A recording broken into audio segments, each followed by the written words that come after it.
কই গো গিন্নি, কোথায় গেলে তুমি? তাড়াতাড়ি এসো, আমার যে দেরি হয়ে যাচ্ছে। এই নাও, আজ একটু তাড়াতাড়ি বাড়িতে ফিরবে কিন্তু। কেন বলো তো, কোনো বিশেষ কিছু আছে নাকি? স্পেশাল বলে স্পেশাল? তোমার তো দেখি কিছুই মনে থাকে না। কোনটা যেন আমার সত্যি মনে নেই। আজ আমাদের চারু মায়ের স্কুলের ফলাফল দেবে। এবারও আমাদের চারু ক্লাসে ফার্স্ট হবে, দেখো। হ্যাঁ হ্যাঁ, তাই তো। হ্যাঁ, তাহলে তো আজকে মিষ্টি নিয়ে বাড়িতে ফিরতে হবে। হ্যাঁ গো, সেজন্যই তো রাতে ভালো মন্দ খাওয়ার আয়োজন করব আজ। বেশ বেশ, তাহলে এখন আমি যাই। সকাল সকাল কাজ কাম শেষ করে বাজারটা করেই চলে আসবো।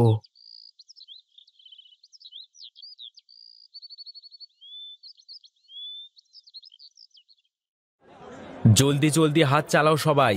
এভাবে কাজ করলে তো বাজার শেষ হয়ে যাবে, কিন্তু কাজ তো শেষ হবে না।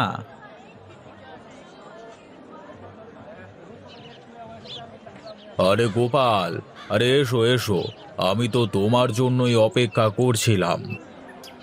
কেন দাদা, কোথাও যাবেন নাকি? বন্দরে জাহাজ ভিড়েছে, সেখান থেকে গাড়ি লোড করে মালগুলোকে আনতে হবে।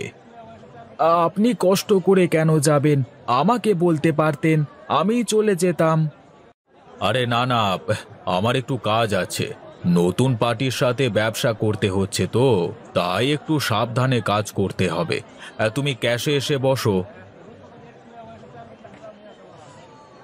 ঠিক আছে দাদা, সাবধানে যান, আর একটু তাড়াতাড়ি আসবার চেষ্টা করবেন। শোন রে কানাই, ঠিকঠাক মতো এসব গুছিয়ে রাখিস, আর গাড়ি আসলে মালগুলো নামিয়ে নিস কিন্তু। হ্যাঁ ঠিক আছে দাদা, তুমি নিশ্চিন্তে যাও।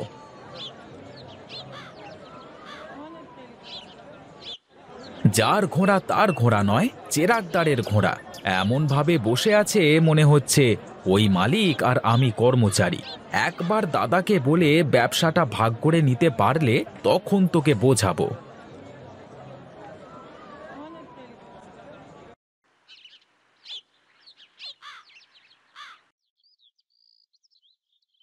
তুই চলে এসেছিস রে মা? তা আজকে না তোর পরীক্ষার ফলাফল দেওয়ার কথা? হ্যাঁ, দেওয়ার তো কথা ছিল। তার মানে আজ কি ফলাফল দেয়নি? দিয়েছে তো, কিন্তু কিন্তু কি রে মা? তোর কি ফলাফল হয়েছে বল দেখি। আজ তোর বাবাকে বলে রেখেছি, রাতে বাড়িতে অনেক খাওয়া দাওয়া হবে। মিষ্টি আনতে বলেছি তোর বাবাকে। কিন্তু মা, আমি যে পরীক্ষায় ফার্স্ট আসবো তোমরা আগে থেকে কি করে জানো?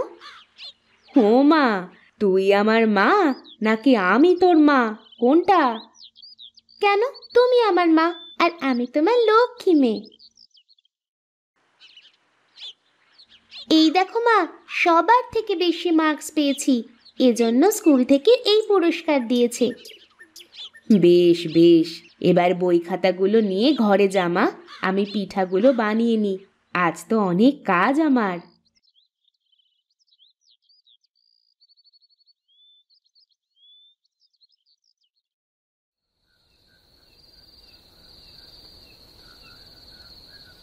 বাহ, রান্নাটা তো বেশ সুন্দর হয়েছে। তা এত ভালো ভালো খাবার রান্না করবার কারণটা কি, তা কি জানতে পারি আমি? আসলে দাদা, আজকে আমার মা চারুর স্কুলের ফলাফল দিয়েছে। ও সবার থেকে বেশি নম্বর পেয়ে ক্লাসের ফার্স্ট হয়েছে, তাই একটু খাওয়া দাওয়ার ব্যবস্থা করেছি। এ তো খুবই ভালো কথা রে। যাক যাক, মেয়েটা বড় হয়ে তোর মুখ উজ্জ্বল করবে। সবই আপনাদের আশীর্বাদ দাদা। আমাদের খারাপ সময় আমাদের পাশে দাঁড়িয়েছেন, এটাই কে কার জন্য করে বলুন? সত্যি দাদা, আপনি যদি না থাকতেন তাহলে হয়তো এতদিনে আমাদের পথে বসতে হতো। ওরে পাগল, দানে দানে পে লিখা হতি হ্যায় খানে ওয়ালে কা নাম। তোর কপালে যা লেখা আছে তা হবেই। দাদা, আমার না একটা কথা ছিল। বলে ফেল বলে ফেল, আমি কি কখনো কোনো কিছুতে না বলেছি তোকে? আসলে দাদা, আমার মনে হয় কানাইদা আমাকে সহ্য করতে পারে না। আপনার অনুপস্থিতিতে আমাকে হয়তো আর আড়তে থাকতে দেবে না। সে অনেক পরের কথা। আমি যতদিন জীবিত আছি ততদিন তো কোনো চিন্তা নেই। আপনার দয়া ছাড়া যে আমরা কিছুই করতে পারবো না দাদা।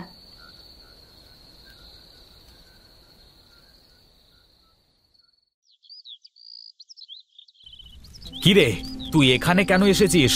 আমার দাদার মৃত্যুর জন্য তুই দায়ী। বৌদি দেখেন না, কানাইদা আমাকে কি বলছে, আমার উপর মিথ্যে অভিযোগ দিচ্ছে। কানাই ঠিকই বলেছে, উনার মৃত্যুর জন্য তুমি দায়ী। কাল উনি তোমাদের বাড়ি থেকে খেয়ে এসেই চলে গেল।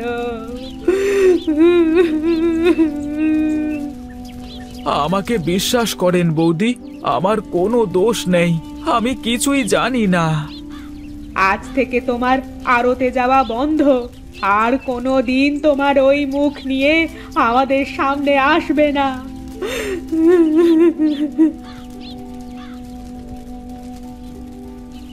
আমার কথা একটু শোনো দাদা, আমি সত্যি বলছি।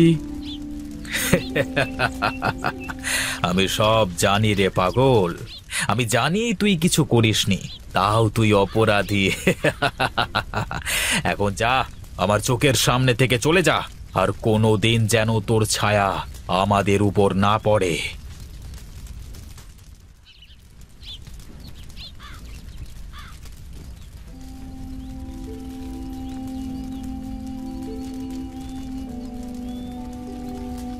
কি গো গিন্নি, এখানে দাঁড়িয়ে দাঁড়িয়ে কি দেখো তুমি?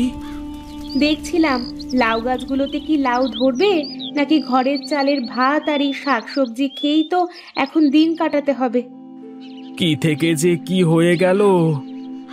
দেখো, একদিন সব ঠিক হয়ে যাবে। কিছুই ঠিক হবে না গিন্নি, কিছুই ঠিক হবে না। হ্যাঁ, এখন আমি কি করব? আমাকে কে কাজ দেবে? আমরা না হয় গ্রাম ছেড়ে শহরে চলে যাব, সেখানে গিয়ে কিছু না কিছু একটা করে খাবো। বাপের ভিটা ছেড়ে পালিয়ে যাব কাপুরুষের মতো, এর থেকে যে লজ্জার আর কিছুই হয় না। অত চিন্তা করো না তো, কিছু না কিছু একটা হবে।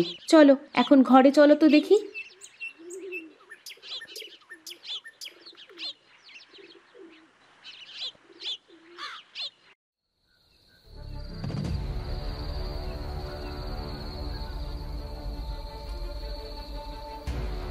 তোর সব কিছু আমি শেষ করে দেব গোপাল। তুই আমার জীবনটা তামাশা করে দিয়েছিস, এখন দেখ তোকে আমি কিভাবে তিলে তিলে শেষ করি।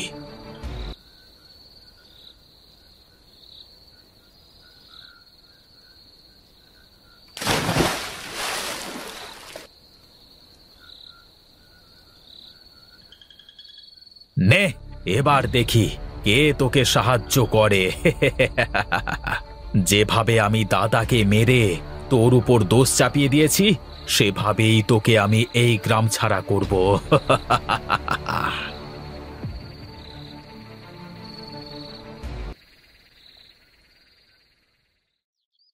হায় হায় রে, আমার এত বড় সর্বনাশ কে করলো রে?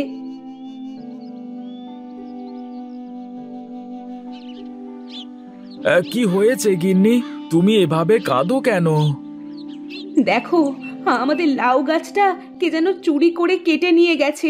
এখন আমরা কি করব?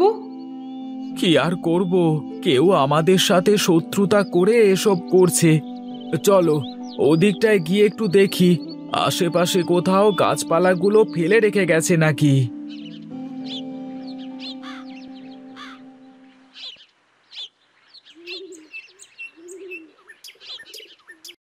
বাবা, বাবা দেখো দেখো, ওই যে পুকুরের মধ্যে ওগুলো লাউয়ের গাছ মনে হচ্ছে না? হ্যাঁ গো, দেখো দেখো, কে যেন গাছগুলো কেটে পুকুরে ফেলে দিয়ে গেছে, যাতে গাছগুলো না বাঁচে। আমারও তাই মনে হয়, কিন্তু এ কাজ কে করতে পারে? ওগো দেখো দেখো, আমার মনে হয় গাছগুলো মরেনি। না মরলেও মরে যাবে, মাটি ছাড়া বাঁচে নাকি? আমার মনে হয় এই গাছগুলো বাঁচবে গো। দেখো, সারা রাত পানিতে থেকেও গাছগুলো এখনো তাজা আছে কেমন। ধুর, বাদ দাও তো, যা হবার হয়ে গেছে, আমি বুঝতে পেরেছি কাহিনী। চলো এবার ঘরে চলো।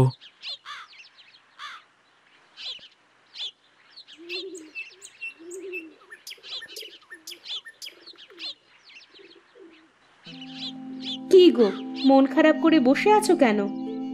আজ মেয়েটার স্কুলের ফিস দেওয়ার শেষ দিন, কিন্তু দেখো আমার কাছে একটা পয়সাও নেই। কি করি কিছুই ভেবে পাচ্ছি নে। আমার কাছে একটা উপায় আছে। কি বলো গিন্নি, কি উপায় আছে? সে তুমি পুকুর পাড়ে গিয়ে দাঁড়ালেই দেখতে পাবে।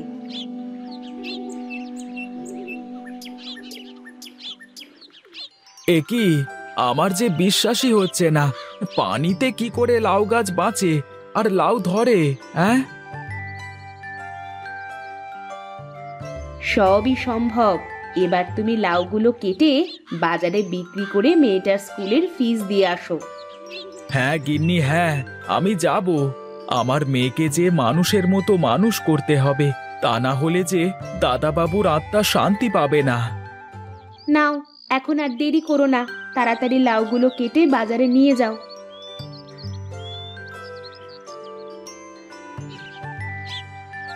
জানো বাবা, আজ না তুমি স্কুলের ফিস না দিলে আমাকে পরীক্ষায় বসতেই দিত না। আমি সব জানি রে মা, তাই তো তাড়াতাড়ি এসে তোমাকে ফিস দিয়ে দিলাম। তোমাকে যে অনেক বড় হতে হবে মা। তুমি কোনো চিন্তা করো না বাবা, বড় হয়ে আমি সবার উপকার করব, অসহায় মানুষের পাশে দাঁড়াবো।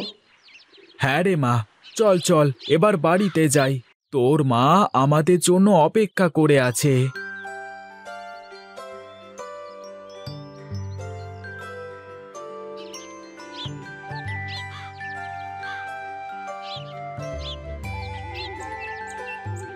ওগো দেখো দেখো, এ যেন জাদুর লাউ মনে হচ্ছে। কি বলো কি, জাদুর আবার লাউ হয় নাকি? তুমি যেখান থেকে লাউ কেটে বিক্রি করেছো সেখানে সেখানে আবার লাউ ধরে গেছে। তাহলে এটা জাদু ছাড়া আর কি বলো? সত্যি বলছো গিন্নি? আমার তো বিশ্বাসই হচ্ছে না। বিশ্বাস না হলে একটু তাকিয়ে দেখো ভালো করে। তাই তো, এ তো সত্যি সত্যি জাদু। ওগো, তুমি হাসো কেন?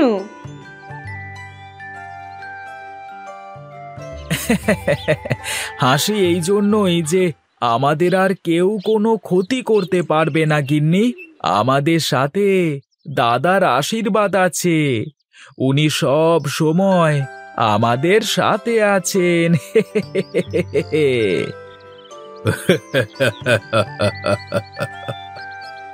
শোনো গিন্নি, রাখে হরি তো মারে কে। চলো চলো ঘরে যাই, ঘরে যাই।